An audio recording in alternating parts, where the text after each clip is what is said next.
అనేకం ఇచ్చింది, హామీలు ఇచ్చింది. అందులో ఒక హామీ రైతాంగానికి 2 లక్షల రూపాయలు రుణమాఫీ, అన్కండిషనల్, ఏ కండిషన్ లేదు. ఇవాళ ఏ 6 పేజీల నిబంధనలు అయితే ఇవాళ ప్రకటించారో, రైతు రుణమాఫీకి 6 పేజీల నియమ నిబంధనలు అని చెప్పి ప్రకటించారో, ఈ నియమ నిబంధనలే రైతుకు ఉరితాళ్ళు. ఈ నియమ నిబంధనలే రైతాంగాన్ని మరోసారి వంచడం, మోసం చేయడం తప్ప ఇంకోటి కాదు. ఇవన్నీ చదవాలంటే ఒక అర్ధగంట, గంట అయినా కూడా ఇవాళ కూడా వద్దు. రేవంత్ రెడ్డి గారికి స్పష్టమైన అవగాహన ఉన్నది. రేవంత్ రెడ్డి గారు ఒక సందర్భంలో ఉందా అది కిషోర్ గారు, అంటే ఆయన ఏమంటాడంటే, ఆయన మాటలు చెప్తా.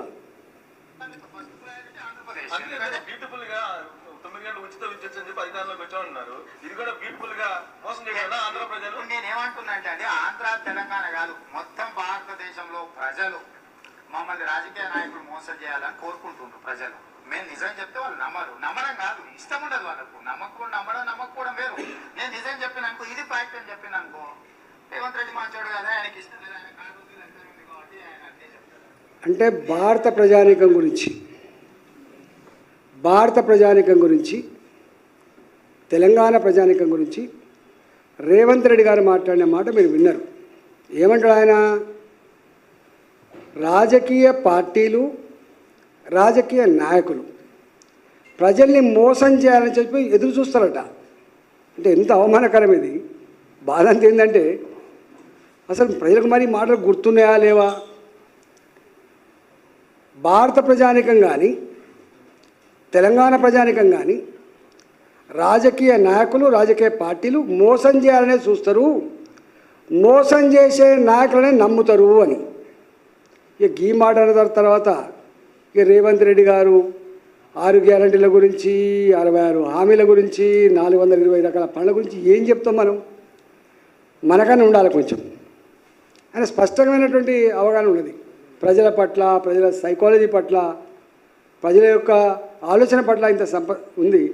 తెలంగాణ ప్రజలారా, రేవంత్ రెడ్డి గారు మాట్లాడిన మాట మరోసారి అవలోకనం చేసుకోండి. నాకు తెలుసు ఇవాళ ప్రభుత్వంలో ఉన్ననాడు ఇలాంటి వాళ్లకు వ్యతిరేకంగా నోరు విప్పి మాట్లాడగలిగేటువంటి సాహసం చేయకపోవచ్చు. దబాయింపులకు లేదా అవమానాలకు లేదా హరాస్మెంట్కి గురైతున్న భావన ఉండొచ్చు. కానీ నాకు తెలిసిన తెలంగాణ ప్రజలు, నాకు తెలిసిన భారత ప్రజలు ఇవాళ ఆకలినైనా భరిస్తారు కానీ అవమానాన్ని మాత్రం భరించలేరు. ధర్మం తాత్కాలికంగా ఓడిపోయినప్పుడు బాధపడుతుండొచ్చు, కానీ అంతిమ విజయం ధర్మాందనే భావిస్తారు. భారత ప్రజానీకం, తెలంగాణ ప్రజలు నీతికి, నిజాయితీకి మాత్రమే పట్టగలుగుతారు తప్ప మోసగాళ్లకు ఇవాళ మాట ఇచ్చి తప్పిన వాళ్ళకి ఎక్కడ కూడా తాత్కాలికంగా సపోర్ట్ చేయకపోవచ్చు, కానీ అంతిమంగా మాత్రం బొంద పెడతారు. ఇవాళ 2023 ఎన్నికలలో నేను ఎన్ని ఫ్లైఓవర్లు కట్టినా, ఎన్ని కిలోమీటర్లు రోడ్డు వేసినా, నేను రైతు బంద్ ఇచ్చినా, ఈ పథకం పెట్టినా, ఎన్ని చెప్పినా చెప్పే మాటకు చేసే పనికి పొంతన లేదని చెప్పి భావించాలి. కాబట్టి విశ్వసనీయత లేని ప్రభుత్వం, విశ్వసనీయత లేని నాయకుడు అని చెప్పి బొందబెట్టి తీసుకొచ్చి ఇవాళ ఒక్క మాట చెప్పాలంటే, ఒక్క రైతాంగం కాదు, తెలంగాణలో ఉంటుంటే అన్ని వర్గాల ప్రజలు కూడా ఇవాళ మాట్లాడుకున్న మాట ఏంటంటే, మోసగించబడ్డం మరోసారి, దగా చేయబడ్డం మరోసారి. ఎక్కడ పోయినా అదే మాట్లాడుతుంది. మేము తిరుగుతున్నప్పుడు అధికారంలో ఉన్న వాళ్లకు అద్దాల మెడలో కూర్చొని ఉంటారు కాబట్టి వాళ్ళకు ఏం కనబడవు. ఆహా ఓహో అని చెప్పి పొగిడేవాళ్ళు వస్తేనే ఇష్టపడతారు తప్ప ముక్కు మీద అయ్యో నువ్వు ఈ మాట అంటివి, ఇది అమలు చేస్తలేవు, అయ్యో ఈ కరెంటు మనం వచ్చినాక రావట్లేదు, ఈ మోటార్లు కాలిపోతున్నాయి, ట్రాన్స్ఫార్మర్ల కాలిపోతున్నాయి, పంటలు ఎండిపోతున్నాయి అని చెప్పి ఎవరైనా మాట్లాడిన అనుకోండి, నీకు ఎక్కడ తెలిసిందా, నీవు ఎక్కడ చూసినావా అని చెప్పి ఎదురుదాడి చేసే ప్రమాదం ఉంటుంది. కాబట్టి అంటే ఇవాళ రేవంత్ రెడ్డి ప్రభుత్వం కూడా అద్దాల మెడలో కూర్చొని నాకు 5 ఏళ్ళు అధికారం ఇచ్చిండు, నేను ఏమైనా చేసుకుంటా బ్లాంక్ చెక్ ఇచ్చినటువంటి అహంకారం తప్ప ఇంకోటి కాదు. నేను ఒకటి స్టేట్కి అడుగుతున్నా, తెల్ల రేషన్ కార్డు ప్రామాణికం అంటున్నాయన. తెల్ల రేషన్ కార్డుకి ఎవరికి వస్తుంది? చదువుకున్నాడా ఎప్పుడైనా? రేవంత్ రెడ్డి గారు చదువుకున్నావాను. 3.5 ఎకరాల తరి పొలం, 7 ఎకరాల కుష్కి పొలం, ఇది ఉన్న వాళ్ళకు మాత్రమే తెల్ల రేషన్ కార్డు వస్తుంది. 3.5 ఎకరాల పొలం కంటే ఎక్కువ పొలం ఉన్న వాళ్ళకు రేషన్ కార్డు రాదు. 7 ఎకరాల పైబడి భూమి ఉంటే రాదు.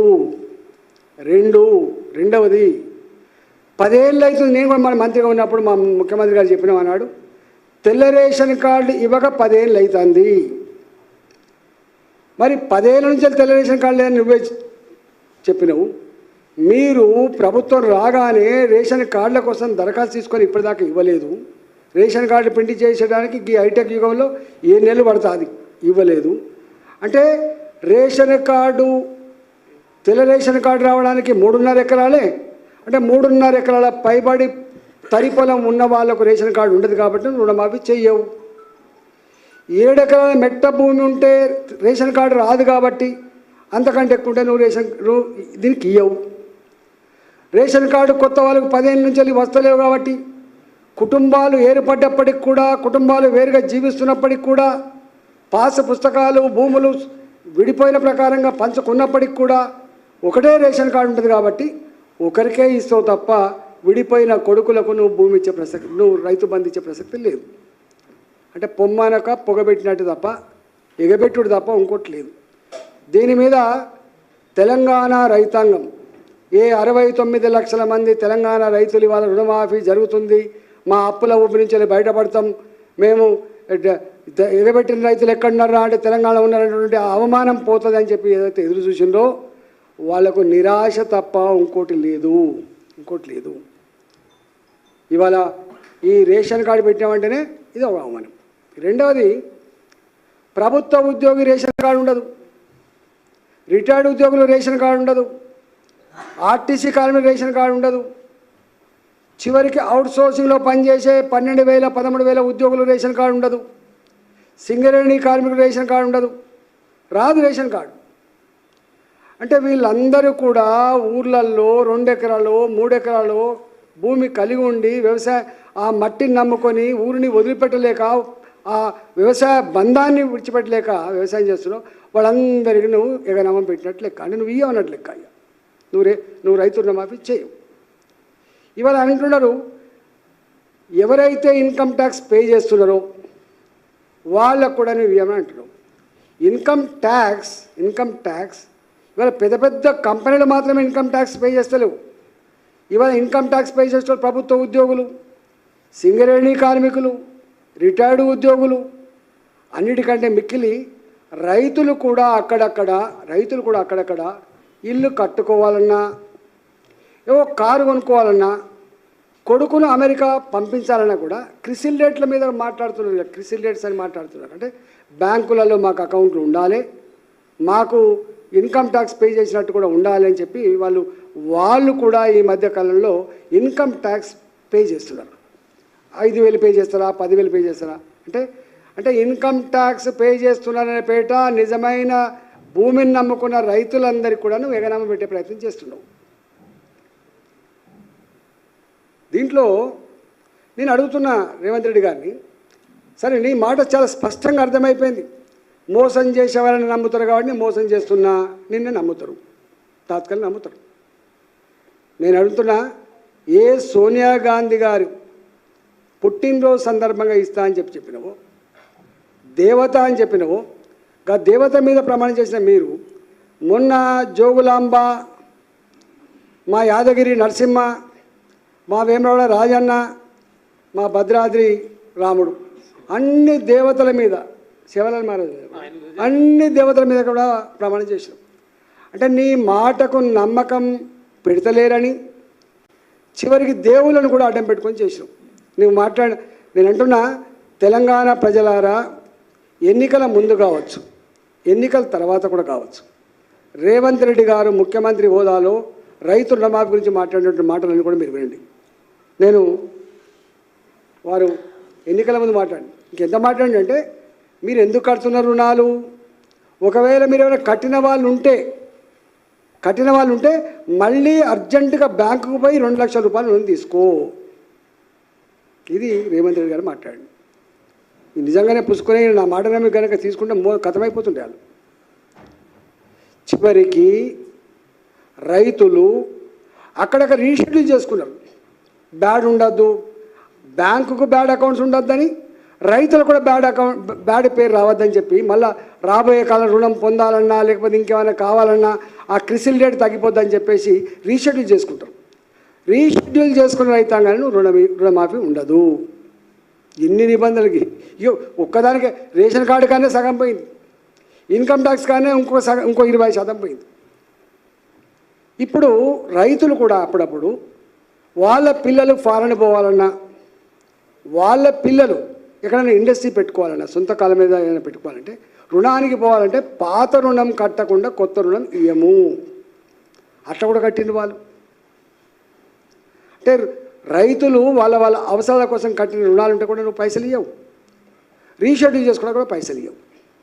ఒక్క మాటలో చెప్పాలంటే నాకు తెలిసి 34,000 కోట్ల రూపాయల రుణమాఫీ చేస్తానటువంటి రేవంత్ రెడ్డి గారు, అన్కండిషనల్గా ఒకేసారి చేస్తానటువంటి రేవంత్ రెడ్డి గారు ఇవాళ ఈ మొత్తం నిబంధనల పేట అల్లికి అల్లి సున్నకు సున్నా, therefore 0. అంటే నువ్వు ఇయ్యవిగా. తెలంగాణ రైతులారా ఆలోచించామని చెప్పుకుంటాను. ఇదే తెలంగాణ రైతాంగానికి ఇంకో కొన్ని హామీలు ఇచ్చిండు. ఎంత మోసం చూడండి. 7 నెలలు కాకముందే 7 రకాల అవతారాలు ఎత్తుతాను ప్రజల్ని. రైతులారా మీకు క్వింటాల్కి 500 రూపాయల బోనస్ ఇస్తా. ఆ మాట ఇంకా మరవకముందే వెనకడంటేనో టీవీలు లేవు, వెనకడంటే రికార్డులు లేవు. ఏది రాత్గాయా బాత్గాయ అంటే నడిచింది. రాత్గాయ బాత్గాయ లేదు ఇప్పుడు. 10 ఏళ్ల క్రితం నువ్వేం మాట్లాడినామో బయటికి తీస్తాను. నీ మాటలు మళ్ళీ నువ్వు బుకాయించడానికి కూడా ఆస్కారం లేదు. ఇది నా వాయిస్ కాదు, ఇది నాది కాదనే లేదు. చక్కగా బాగా తెచ్చి పెడతాను. ఏం చెప్పినావు? 500 రూపాయల బోనస్ ఇస్తా అని చెప్పిన మీరు మొన్న వాళ్ళు వచ్చిన తర్వాత పంటనే తక్కువ. మొట్టమొదటిసారిగా మళ్ళీ పంటలు ఎండిపోయినాయి. మొన్నటిసారి చాలా సంవత్సరాల తర్వాత రెండవ పంట దిగుబడి తక్కువ వచ్చింది. కరెంటు లేక, నీళ్ళు సరిగా మేనేజ్మెంట్ చేయలేక, మోటార్లు కాలిపోయి, ట్రాన్స్ఫార్మర్లు కాలిపోయి ఇలా సరైన పంట రాలి. గా పంటకు కూడా 500 రూపాయలు ఇచ్చేటువంటి దమ్ము నీకు లేదు. ఏం చెప్పినావు? గా పంటకు కూడా సన్న వడ్లకు మాత్రమే ఇస్తాం, దొడ్డు వడ్లకి ఇయ్యం. నీకు తెలుసా? అసలు తెలంగాణ రైతులకు తెలుస్తుంది. ఎండాకాలం పంట 90% దొడ్డు వడ్లు తప్ప సన్న వడ్లు పండించే ప్రసక్తి లేదు. ఈ మాత్రం కూడా జ్ఞానం లేదు వీళ్ళకి. వర్షాకాలం పంటలో మాత్రమే 5 నెలల పంటలు, 4.5 నెలల పంటలు, 5.5 నెలల పంటలు అయితే తప్ప ఎండాకాలంలో మాత్రం 10 దొడ్డు వాటిలో పండితే 4 నెలల పంట వేసుకుంటే తప్ప. ఎందుకంటే రాళ్ళ వాన వస్తుందని, నీళ్ళు అందేయని చెప్పి తక్కువ డ్యూరేషన్ పంటలు వేస్తారు. మొన్న వాళ్ళ గవర్నమెంట్ వచ్చింది డిసెంబర్లో. అంటే రెండో పంటనే వీళ్ళు కొంటారు. రెండో పంటలో సన్నవాట్లు ఉన్నాయనే విషయం వాళ్ళకి తెలుసు. ఇవాళ ఒక్కసారి కాదు, ఎప్పుడైనా కూడా ఫస్ట్ పంటలో సన్నవాట్లు తినడం కోసం కొంత ధర పోతుందని చెప్పి ఆశతో ఎక్కువ వేస్తారు. కానీ సెకండ్ పంటలో మాత్రం 95% పైబడి దొడ్డు వాటిలే వేస్తారు. దానికి ఈయన చెప్పిన మాట ఏంటంటే, నేను సన్నవాళ్ళకి ఇస్తా తప్ప దొడ్డు వాళ్ళకి ఇయ్యను. అంటే ఒక ఎకరామం పెట్టేసింది. ఇక ఇయ్యడం లెక్క. ఆ సన్నవాళ్ళు కూడా ఈసారి ఏమైంది, వీళ్ళ ఎంఎస్పి కంటే ఎక్కువ ధరకు అమ్ముకున్న తక్కువ పంట పండింది. కాబట్టి వర్షాకాలంలో పంటే సన్నవాళ్ళు అనేటివి వాళ్ళు వాడకం కోసం ఫస్ట్ పెట్టుకుంటారు. కొంత వాళ్ళే పట్టించుకొని వాళ్ళ ఇంటి పక్కలకు అటు ఇటు అమ్ముకుంటారు. కొంత ధర మంచిగా వస్తే బయటకు అమ్ముకుంటారు. కొంచెం మాత్రమే మార్కెట్ పోయే ఆస్కారం ఉంటుంది. అంటే సన్నవడ్లు మార్కెట్కు రావు. సన్నవడ్లకు 500 రూపాయల బోనస్ ఇచ్చేది లేదు. ఇది నీ వాలకం. రైతులనే మోసం చేసినంటే, అందుకనే ఎద్దేడిచిన వ్యవసాయం బాగుపడదు, రైతు ఏడిచిన రాజ్యం బాగుపడదు. ఇవాళ రైతులు తప్పకుండా కన్నీళ్ళు పెడతారు. వాళ్ళు శాపనార్థాలు రేవంత్ రెడ్డి ప్రభుత్వానికి ఇవ్వడం ఖాయం. పాపం వాళ్ళు నమ్మిండ్రు. ఈయన పిట్టలతో లెక్క మాట్లాడుతుంటే ఉపన్యాసం ఇస్తుంటే బాగానే మాట్లాడుతుంది కదా అని చెప్పి నమ్మిండ్రు. అంటే అతి తక్కువ కాలంలో ప్రజాక్షేత్రంలో నమ్మకం కోల్పోయిన వ్యక్తి ఎవరైనా ఉన్నారంటే రేవంత్ రెడ్డి ప్రభుత్వం. వాళ్ళ యావంతా వాళ్ళ ధ్యాస అంతా వేరే దాని మీద ఉన్నది. మొత్తం ఆగమాగం ఉన్నారు. ఒక్క వర్గం కాదు, ఎవరిని కదిలించినా కూడా ఏడిపోయి ఉన్నది.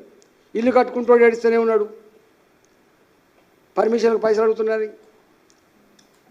ఇంజనీరింగ్ కాలేజీలోడు ఏడుస్తూనే ఉన్నాడు, 4 ఏళ్ళ నుంచి మాకు డబ్బులు వస్తలేవు, 4 ఏళ్ళ నుంచి డబ్బులు వస్తలేవు, వాళ్ళు ఇవ్వలేదు వీళ్ళు ఇవ్వలేదు, సర్టిఫికేట్లు వస్తలేవు. పిల్లలు పీజీలకు పోవాలంటే, పిల్లలు ఉద్యోగం వస్తే బయటికి పోవాలంటే, పిల్లలు అమెరికాకు పోవాలంటే సర్టిఫికేట్ రాకపోతే దేవుడా అంటూ అప్పో సప్పో చేసి పాత అప్పు కడితేనే సర్టిఫికేట్ ఇస్తాడు యజమాని, తప్ప ఎక్కడ సర్టిఫికేట్ ఇస్తలేదు. కనీసం ప్రజలు ఇబ్బంది పడే, నువ్వు పెన్షన్ 2000 రూపాయలు 4000 పంచలేదు, ఓ అర్థం ఉంది. ఇంకో 2 నెలలు ఆగుతారు మా వాళ్ళు. ప్రతి ఆడబిడ్డకు 2500 రూపాయలు ఇస్తా అని చెప్పినావు, 7 నెలలు అవుతుంది ఇవ్వలేదు, ఇంకో 2 నెలలు ఆగుతారు నువ్వు ఇచ్చేదాకా, అదొక అర్థం ఉంది. మా వాళ్ళకు 4000 రూపాయల పెన్షన్ జాగాలో హ్యాండిక్యాప్లకు 6000 ఇస్తా అన్నావు, ఇవ్వలేదు, ఒక అర్థం ఉంది. కానీ చదువుకున్న పిల్లలకు కోర్స్ అయిపోయిన తర్వాత సర్టిఫికెట్లు రాకపోతే పీజీలు ఎట్లా జాయిన్ అవుతారు, బయట దేశాలకు ఎట్లా పోతారు, ఉద్యోగానికి ఎట్లా పోతారు, ఆ సోయని ఉండాలి కదా నీకు. సోయి లేదు నీకు. మీరంతా మళ్ళా వస్తుందో రాదో అని చెప్పి 10 ఏళ్ళు అధికారం లేకపోతే ఆవురారుమన్నట్టుగా ఎక్కడో అక్కడ దండుకుంటుంది తప్ప ప్రజలు ఏమైపోతున్నారు, ప్రజల జీవితం ఏమైపోతుంది, మనం ఇచ్చిన మేనిఫెస్టో అదొక భగవద్గీతతో సమానం కదా అనేటువంటి భావం లేదు. మళ్ళీ వీళ్ళు ఢిల్లీలో వచ్చి మాత్రం మాట్లాడుతుంటారు, ఈ ప్రభుత్వం ఇట్లా చేసింది అట్లా చేసింది మాట్లాడతారు. మాట ఇస్తే తప్పని వ్యక్తి నరేంద్ర మోడీ గారు. మేనిఫెస్టోలో పెట్టినే కాకుండా మేనిఫెస్టోలో పెట్టని వాటిని కూడా అమలు చేసిన పార్టీ భారతీయ జనతా పార్టీ. కానీ నీది రాత్ గయా బాత్ గయా. నీ మేనిఫెస్టో చిత్తు కాగితంతో సమానం, సమానం. అది నీకేం కావాలి, ఎమ్మెల్యేలు కావాలి నీకు. ఓ అగమాగం. ఇదే రేవంత్ రెడ్డి గారు ఆనాడు వాళ్ళ పార్టీ ఎమ్మెల్యే పోతున్నప్పుడు ఎన్ని కోట్లకు అమ్ముడుపోయింది మీరు, ఏ కాంట్రాక్ట్లకు అమ్ముడుపోయింది మీరు. మిమ్మల్ని ప్రజాక్షేత్రం రాళ్ళతో కొట్టి చంపుతారు. అయారాం గయారాం వాళ్ళ ఆధ్వర్యంలో జరిగింది. యాంటీ డిఫెక్షన్లా రాజీవ్ గాంధీ తీసుకొచ్చిండు.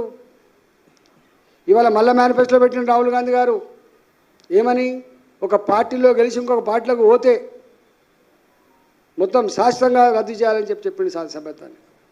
కానీ చేస్తూనే ఉన్నాడు. కేసీఆర్ జుట్ల పుట్టినట్టే ఉన్నాడు. ఆయన కనీసం 2/3 వచ్చేదాకా ఆగి 12 మందిని ఒకసారి కలుపుకున్నాడు. కానీ ఎక్కడో అక్కడ కప్తూనే ఉండు. ఆఫీస్కి పోయి కప్తాండ్రు, ఇంటికి పోయి కప్తాండ్రు, ఇళ్ళని పిలిపించుకొని కప్తాండ్రు. నీకు ఎమ్మెల్యేలను పార్టీ మార్పించుకున్నంత